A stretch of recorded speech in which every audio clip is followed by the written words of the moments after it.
Bonjour, je suis Sœur Hélène Pinard et aujourd'hui, je vous présente notre avant-dernière vidéo de la session nationale du système des cellules paroissiales d'évangélisation. Madame Sylvie Gagnon nous aidera à réfléchir ensemble sur comment vivre les cellules paroissiales d'évangélisation nous aide à évangéliser. Elle va nous aider aussi à réfléchir sur les 7 P. Vous allez redécouvrir vous remémorer cette façon de s'entraider ou de se donner des moyens, ce moyen qu'on peut prendre pour arriver à évangéliser. Et nous aurons une conclusion faite par l'abbé Nicolas Tremblay lors de l'Eucharistie du samedi matin. Il va justement nous parler de c'est quoi évangéliser et qu'est-ce qui nous empêche souvent d'évangéliser. Alors, je vous souhaite un bon temps d'écoute et laissez l'Esprit vous guider sur ce travail d'évangélisation qui est la mission de l'Église et la nôtre. Bonne écoute. Et on va demander à l'Esprit d'accompagner aussi Sylvie Gagnon, qui va nous animer la prochaine étape. Vous allez avoir à l'aider. Fait qu'on pourra avoir un refrain à l'Esprit Saint. Oui, c'est beau.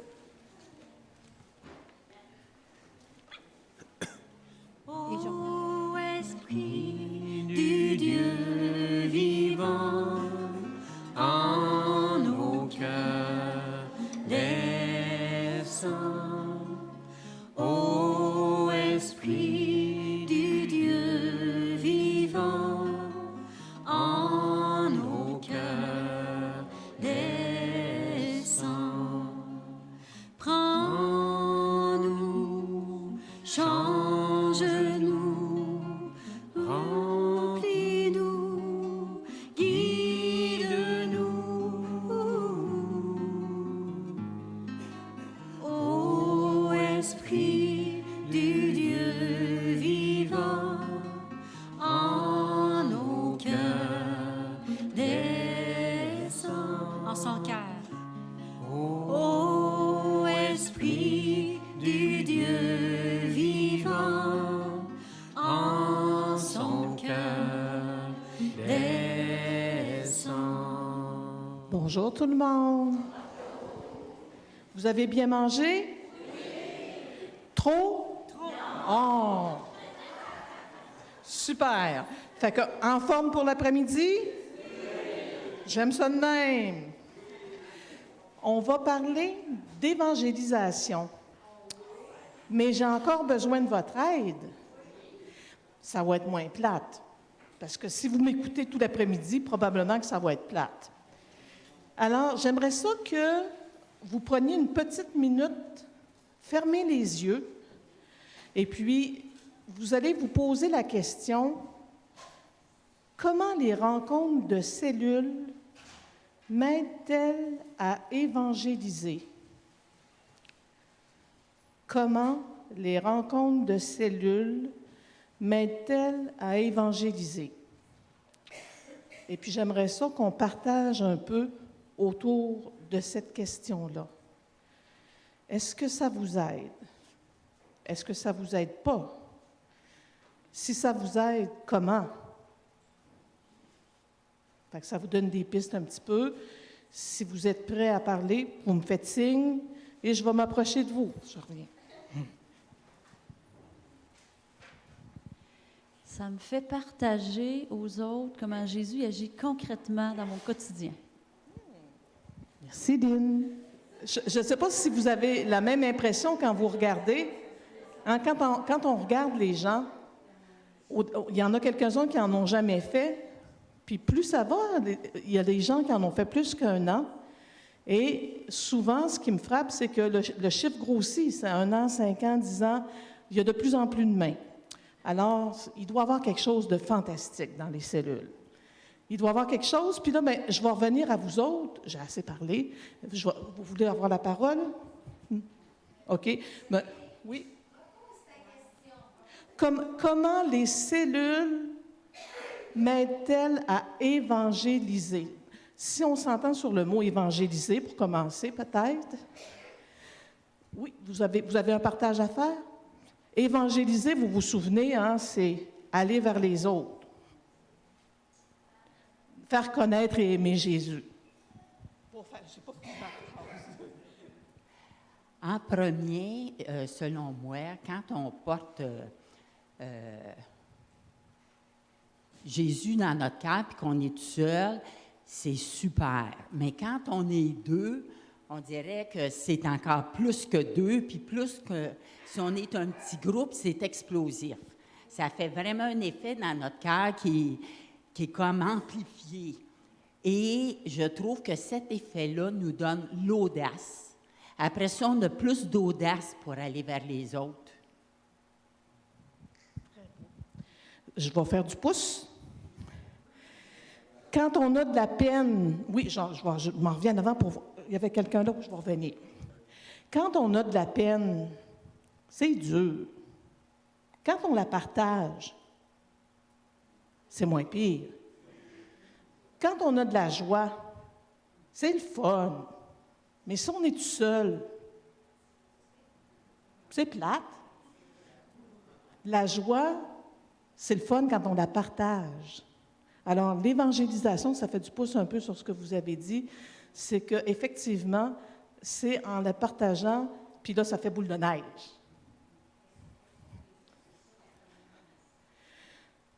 Pourquoi pas? Elle me demande si ce serait ça, la communion des saints. Oui? Oui? Moi, pour ma part, les cellules d'évangélisation ont permis de me connaître, puis de connaître les forces du groupe, les dons de chacun, puis des expérimentants de nous autres aussi, puis de prendre confiance pour après ça se retourner vers les autres. Moi, je trouve qu'on gagne en confiance, on gagne en expérience, en enrichissement à l'écoute des autres aussi. Fait qu'on grandit ensemble, puis on prend confiance en nous. Fait que moi, c'est comme ça que ça me permet d'après ça de me retourner vers les autres, puis oui, avoir de l'audace. Ouais. Ici? C'est Dani, tu voulais partager? OK. Ouais. Moi, je suis assez nouveau. Par contre, je peux vous dire que la formation est importante. Je pense que la formation bénéficie aussi des frères et sœurs qui sont autour de nous dans notre groupe, profiter de bénéficier de leur relation eux-mêmes qu'ils ont avec Dieu, de leur partage qu'ils nous amènent. Ça joue un rôle important, là.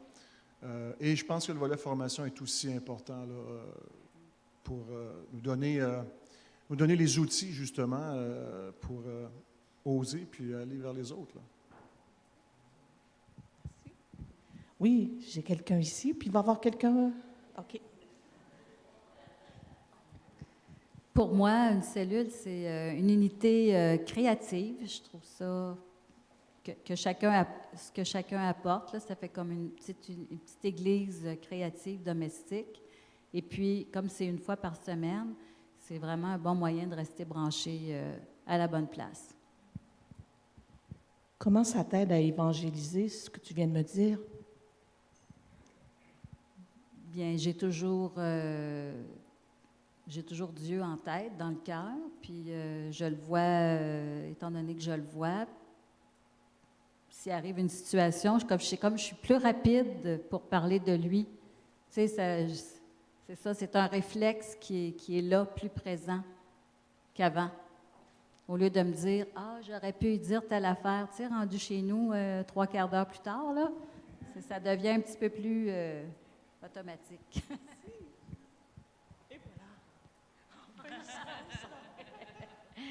Bien, moi, les cellules d'évangélisation m'apportent tellement une paix intérieure puis de la joie que c'est comme si j'avais le goût que tout le monde autour de moi rencontre Jésus comme je l'ai rencontré. Fait que même dans mon milieu de travail, mes amis, avant, j'aurais été gênée de parler de Jésus. Là, j'en parle. Je fais rire un petit peu de moi, mais c'est pas grave. J'en parle pareil.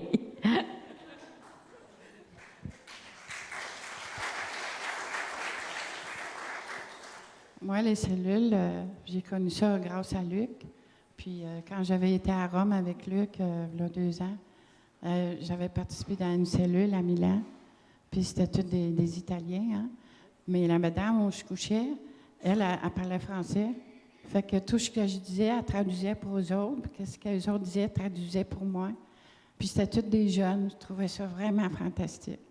Puis à l'église à Milan, il y avait eu, pendant la messe, il y avait eu comme une procession. Puis tout ça qui faisait partie de la cellule, l'évêque l'avait présenté, puis c'était vraiment beau. Puis plusieurs nationalités. Moi, ça m'a toujours marqué, parce qu'il dit, on n'est pas tout seul dans le monde à prier, puis on est unis avec plusieurs personnes de différentes nationalités. On a tous le même Dieu, le même Seigneur. Puis il ne faut pas être gêné pour le proclamer, notre foi, puis de dire qu'on croit à Dieu, puis notre je crois en Dieu, il faut y tenir. C'est ça. Je suis curieuse un petit peu. Comment tu fais pour proclamer ta foi? Ben moi, c'est mes proches, mes enfants, puis ma famille. Puis moi, je me sers beaucoup d'Internet. Je me sers beaucoup d'Internet, de Facebook. Moi, c'est comme ça que je partage plein de choses sur l'évangélisation. Comme ici, quand il se passe quelque chose à Beauvoir, je le partage. Je partage ce que Luc il met à la Maison de la Joie. Toutes sortes des choses de même, puis le public, pour qu'il y ait plus de monde qui le voit. Moi, c'est ma façon de faire. Puis quand je peux, en personne, avec si j'ai la chance, là, puis je me dis, le monde, il y a tellement de méchanceté dans le monde, puis même comme sur Facebook, il y a tellement de niaiseries. Pourquoi moi, je m'empêcherais de proclamer le Seigneur, pour proclamer la parole de Dieu? Parce qu'il y a du monde qui, les autres, ils proclament n'importe quoi, qui n'a pas d'allure. Fait que pour moi, c'est le vrai Dieu que je proclame. Merci. Une dernière intervention. Moi, ce que je veux dire, ça fait un certain temps que je ne suis plus dans les cellules, même si ça fait longtemps qu'on n'a pas vu les gens. À un moment donné, on dirait que tu t'identifies, tu as un lien. Tu sais, moi, je vais aller voir là, à l'épicerie, admettons, ou ailleurs. Tu sais, même si ça fait un certain temps, il y a toujours un lien qui se tisse. Et puis, ce lien-là, même si ça fait 1 an, il est encore là, même si tu ne le côtoies pas vraiment, les personnes. Fait qu'en partant, ça tisse un lien. C'est des liens, surtout avec le Seigneur, qui tient. Puis, il n'y a pas de jugement, tu sais. En tout cas, moi, c'est ce que j'aime.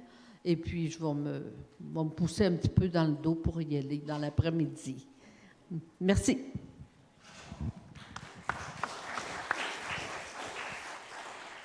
Hey, il y a des belles choses. Vous vous souvenez du thème de la session nationale de ce week-end? Soyons créatifs. On a entendu parler, en fait, ce que j'aimerais qu'on fasse dans cette deuxième partie-là, c'est qu'on regarde de quelle façon être créatif pour évangéliser. Qu'on applique, qu'est-ce qu'on a appris. Vous vous souvenez des 7 P? Le plus petit prochain pas. Bon, on pourrait le dire dans n'importe quel autre. La pédagogie des plus petits prochains pas personnels. Possible. Oh, oui, possible. J'aimerais ça qu'on travaille ensemble. S'il y a des gens qui ont le courage là, de se fixer des objectifs, j'ai le goût de vous donner des petits trucs que j'avais, moi, quand j'enseignais à mes patients, parce que j'étais cardiologue de formation. Alors, un objectif, pour qu'il soit bon, quand on se fixe un objectif, on a un acronyme, c'est de valeur que je n'ai pas de tableau. L'acronyme est en anglais. C'est SMART. Vous savez c'est quoi être smart? Intelligent. C'est wise, c'est intelligent, c'est être smart. On entend ça peut-être, être smart. Bon. Bien, chacune des lettres de ce mot-là veut dire quelque chose. Alors, quand on se fixe un objectif, le S veut dire spécifique. Savez-vous qu'est-ce que ça veut dire, spécifique?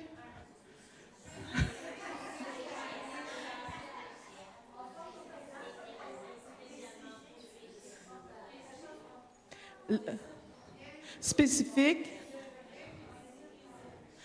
Oui, ça pourrait être ça, quelque chose qu'on décide puis qu'on fait.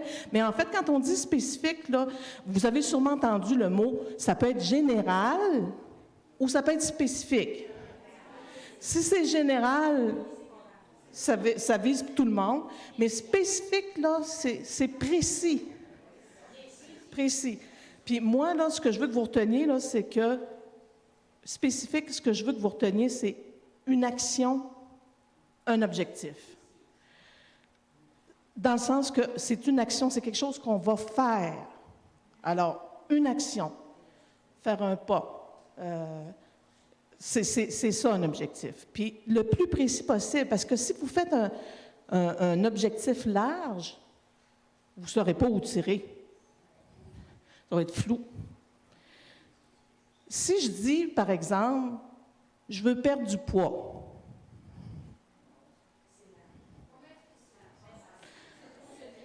c'est un peu général. Si je dis, je veux perdre 60 livres, vous avez l'air de rire en arrière, je ne sais pas qu'est-ce que vous avez dit.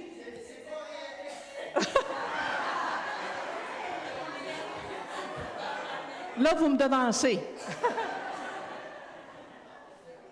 Alors, ça veut aussi dire de définir clairement le résultat attendu.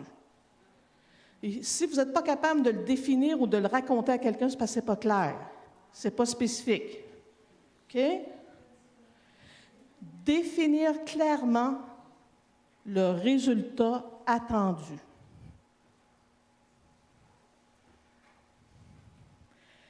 La deuxième, le M, dans SMART, ça veut dire mesurable. Mesurable. Le mesurer, le quantifier. Je vous disais tantôt, je vais perdre du poids. Quand est-ce que tu vas savoir que tu as atteint ton objectif? C'est quoi que tu vises? Je veux perdre 5 livres, ou je veux perdre 1 livre par semaine, ou c'est ça. Vous comprenez ce que je veux dire? Il faut que ce soit mesurable. Alors, ici, je veux que vous reteniez qu'un objectif, il doit y avoir un indicateur de résultat. Un indicateur de résultat. Alors, il faut quantifier mon objectif pour déterminer quand est-ce que je vais l'avoir atteint. Si je ne me fixe pas de choses précises, je ne saurai pas quand est-ce que je vais l'atteindre, ça ne me motivera pas. OK? Il faut que ce soit quelque chose qui se mesure. Tiens, OK, on va faire un exercice inverse. Est-ce que quelqu'un qui se prêterait au jeu de me donner un objectif personnel pour évangéliser? On va le travailler ensemble. Oui? Oui. Peux-tu, je vais te le faire redire, ça te dérange-tu? Bon, donc j'avais comme objectif d'amener à notre paroisse, pour le mois missionnaire du mois d'octobre, d'aller accueillir à l'arrière de l'Église lorsque les gens viennent pour la messe dominicale, parce que ça ne se fait pas pour l'instant, donc pour l'évangélisation de ceux qui viennent à la messe. C'est un objectif précis. Est-ce que vous trouvez que c'est précis? On sait qu'est-ce qu'elle va faire, là. Alors, une action. Et le mois d'octobre, c'est mesurable aussi. C'est le dimanche. Y a-t-il plusieurs messes dans votre... c'est le dimanche, c'est pas celle de la semaine, là. C'est celle du dimanche. C'est précis, c'est mesurable dans le sens que... Est-ce que c'est parce que j'essaie de voir dans le temps? Dans le temps. Oui. On va prendre d'autres exemples en cours de route. J'amène le troisième, c'est parce que j'aimerais ça qu'on les travaille tout ensemble. Le SMART vient le A, atteignable. Il faut que ce soit atteignable. Oui, c'est mieux que 60, hein? Alors, avez-vous déjà pensé monter une montagne? Bon, là, vous êtes au bas de la montagne, puis supposons que c'est l'Everest. Supposons. Là, vous êtes au bas de la montagne, puis vous regardez en haut. Pensez-vous que vous allez être capable?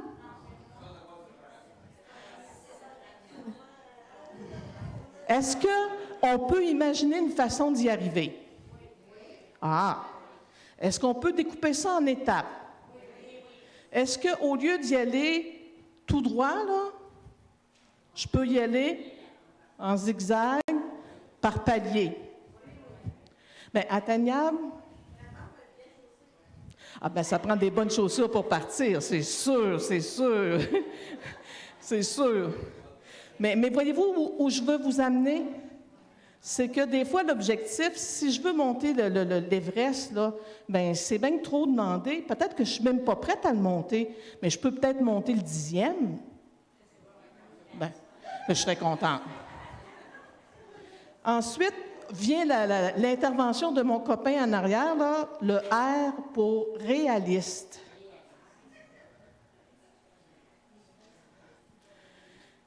Bien, l'Everest, on peut s'entendre que c'est pas réaliste pour tout le monde. C'est juste que je le trouvais suffisamment haut pour vous choquer. Alors, il faut que ce soit réaliste. Puis, quand je parle de réaliste, là, ce que je veux que vous regardiez, c'est les contraintes pour y arriver, les difficultés, les barrières, tout ce que vous pouvez imaginer, les obstacles. Bravo, c'est exactement le mot que je cherchais. Alors, il faut penser à ça, parce que si vous y pensez, c'est qu'il y a bien des chances que ça arrive. Puis il faut que vous prévoyiez des astuces avant que ça arrive. Parce que quand ça arrive, qu'est-ce qui se passe? On se décourage. Et le dernier, le T de SMART, c'est temporel. On se fixe une date. Si je dis je vais perdre du poids, so what? J'ai toute ma vie pour perdre du poids. Mais si je vous dis mon 60 livres, je veux le perdre en 2 ans. Ça, c'est peut-être pas pire. C'est ça, fait qu'il faut se fixer une date. Parce que sinon, vous allez dire, mais pourquoi il faut fixer une date? C'est que sinon, comment je dirais ça? Si on veut que ce soit valorisant, il faut qu'on se fixe un moment, il faut qu'on passe à l'action, premièrement, mais il faut qu'on puisse se dire, je l'ai-tu atteint ou je ne l'ai pas atteint? Mais si je n'ai pas fixé de date, ça ne m'engage pas à grand-chose. Alors, on se souvient, là, SMART, spécifique, mesurable, atteignable, réaliste, temporel. C'est pas évident, là, parce qu'on n'est pas habitué, là, je veux dire. Oups, il y a quelqu'un, oui. J'arrive.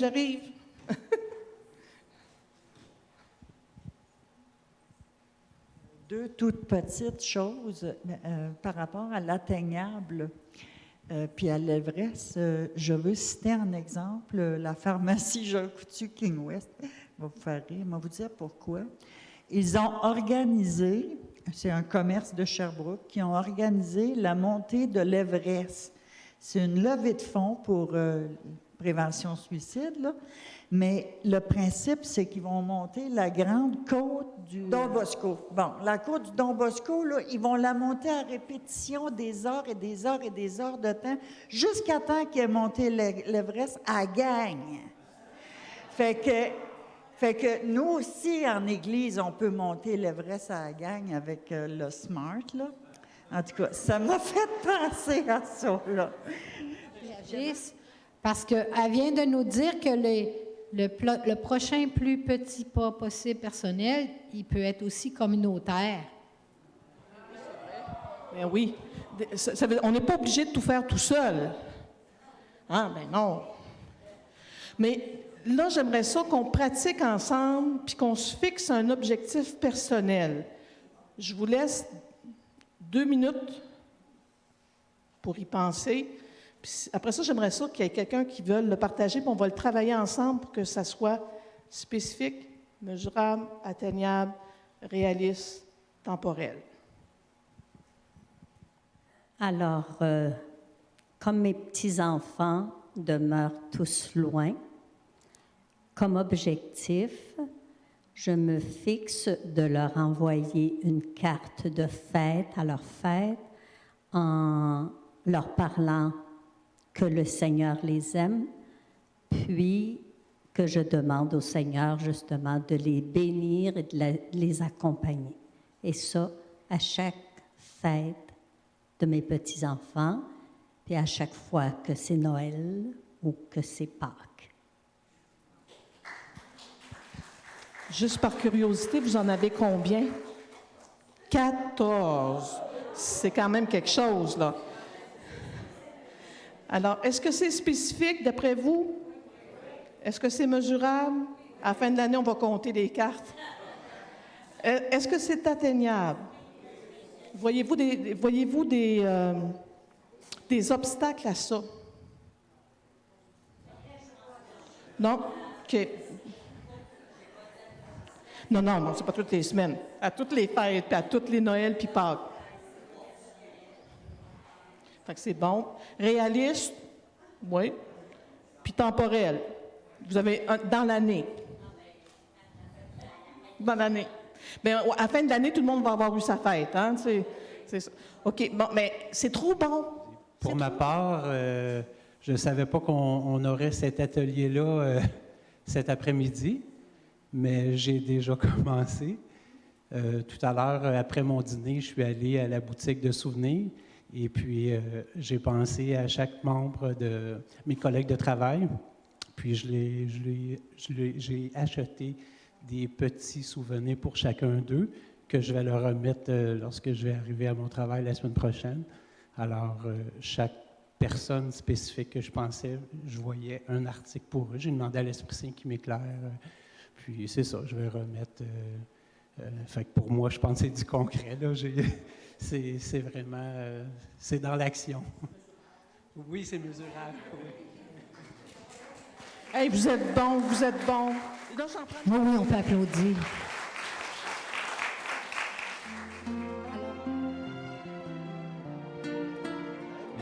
Évangéliser, qu'est-ce que c'est? C'est annoncer l'Évangile. Hein, c'est du français. C'est du français de base. Je suis certain dans le dictionnaire, ça va être comme ça. Évangéliser, c'est annoncer l'Évangile. Et l'Évangile, c'est Jésus. C'est Jésus. À un moment donné, il ne faut pas faire trop de détours, là. Hier, Monseigneur Corriveau était supposé vous dire quelque chose, puis il a oublié de vous le dire. Je vais vous le dire, moi je le savais, parce qu'on en avait parlé ensemble 3-4 jours avant. Hein? Il était supposé nous dire que quand les gens vous demandent « Comment ça fait que tu es si paisible, toi, où est-ce que tu vas chercher ça? » C'est ma foi en Jésus. C'est ma foi en Jésus. On ne fait pas 50 détours. Hein? Annoncer l'Évangile, c'est annoncer Jésus. Et les gens, il y a dans le monde d'aujourd'hui des pierres d'attente. Les gens, dans le fond, sans le savoir, ont soif de l'Évangile. Aujourd'hui, comme à toutes les époques, on est créé pour l'Évangile. Dieu n'est pas mêlé. Il a créé l'être humain en vue de l'Évangile. Alors nous, on fait juste annoncer ce pourquoi l'humanité a été créée. Il y a une soif de l'Évangile. Donc les gens, ça ne les intéresse pas nos patentes. Ce qui les intéresse, c'est l'Évangile. Ça ne les intéresse pas tous nos commentaires qu'on peut faire, nos interprétations. Ce qui les intéresse, c'est l'Évangile, c'est Jésus.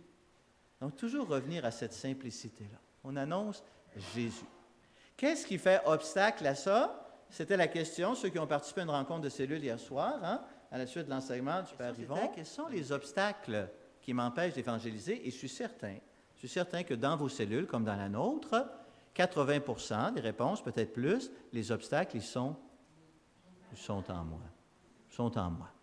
Hein, les obstacles, ils sont en moi. Ils sont en moi, premièrement. Deuxièmement, ils sont en nous, comme Église. Les obstacles ne sont jamais dans le monde. Jamais. Parce que le monde, il est ce qu'il est. Hein? Saint Paul le dit aujourd'hui, frères, vous étiez, avant de connaître l'Évangile, vous étiez quoi? Étrangers et ennemis à Dieu. Le monde, il est le monde. On va-tu aller demander, mettons qu'on joue au hockey, là, mais une vraie game, là, en finale là, de la Ligue nationale. On va-tu aller demander aux adversaires, pourriez-vous nous aider à gagner? Non, mais c'est ça, hein? Parce qu'il faut être conscient de ça. Annoncer l'Évangile, on annonce l'Évangile à des gens qui ne connaissent pas l'Évangile et qui ont besoin de l'Évangile, mais qui ne savent pas, qui sont, bon, l'expression de Paul est forte, on n'est pas obligé de répéter ça là, comme ça là, autour de nous, là, mais c'est ça la réalité. Hein? Vous étiez des étrangers à Dieu, des ennemis de Dieu. On ne peut pas aller demander aux gens, aidez-nous donc un petit peu à vous évangéliser. C'est pas comme ça que ça marche. L'Évangile, on a été choisi par Dieu pour annoncer l'Évangile, on l'annonce. C'est tout. Le monde, ils sont ce qu'ils sont. Et on n'a pas à attendre que le monde soit réceptif à l'Évangile, mais dans les faits, ils le sont. C'est nous autres qui avons peur. Je vais juste reprendre, parce que j'ai trouvé ça cute à mort, les 7 P. Hein? Vous en souvenez, les 7 P, vous avez mis ça, ça vous empêchait de dormir, hein? La pédagogie, du prochain, plus petit pas, personnel, possible. Alors, bon, ça peut sembler un peu... c'est très important, ça. C'est très, très important, parce que combien de fois on ne fait rien parce qu'on voit ça trop gros. Imaginez, certains vous ne faites pas ça. Certains. Je ne suis pas en train de vous accuser, mais en tout cas, s'il y en a qui le font, chapeau. Hein? Imaginez qu'à chacune de nos rencontres de cellules d'évangélisation, à la fin de la rencontre, je m'arrête 30 secondes, et là, je me dis, dans la semaine qui vient, quel sera mon prochain plus petit pas possible personnel que je vais faire cette semaine? Imaginez, à chaque semaine. Écoutez, ça va être révolutionnaire. C'est révolutionnaire. Révolutionnaire. Même si c'est une petite affaire comme ça. Hein, le pape François nous dit, on met en œuvre des processus. Walt Disney disait, vous avez connu Walt Disney? Walt Disney, est-ce qu'il y en a qui sont déjà allés à Walt Disney? Hein, en Floride. Vous savez, c'est quoi? Bon, vous voyez un petit peu les immenses parcs thématiques de Walt Disney. Là, c'est gigantesque, c'est incroyable. Et vous savez qu'est-ce qu'il y avait avant? C'était des marécages. Hein? C'était des marécages. Lui a eu ça pour une pinotte parce qu'il n'y avait rien là. Ça n'intéressait personne. Hein? C'était des marécages. Et lui, il en a fait des parcs thématiques qui sont connus maintenant à travers le monde. Comme d'ailleurs le milliardaire qui a créé la petite ville de Maria, en Floride aussi, hein? Même chose. Hein? Il a acheté des marécages et il en a fait une petite ville chrétienne extraordinaire. Donc, mais Walt Disney disait donc, les grandes réalisations commencent le jour où on arrête de parler et qu'on se met à agir. Pas pire, c'est que vous en pensez. Bon, ce n'est pas une parole d'évangile, là, hein? Mais quand même. Hein? Donc, on est choisi pour annoncer l'Évangile, on l'annonce et on avance petit à petit et on va réaliser des choses extraordinaires. Voilà, c'était cette 11e vidéo et j'espère que cela vous a donné le goût peut-être de refaire les 7 P. Hein? Quel est le prochain plus petit pas possible pour évangéliser vos proches? Et la semaine prochaine, nous aurons des extraits de la célébration de fermeture, de clôture de notre session nationale. Alors, bonne semaine et au plaisir de vous retrouver la semaine prochaine.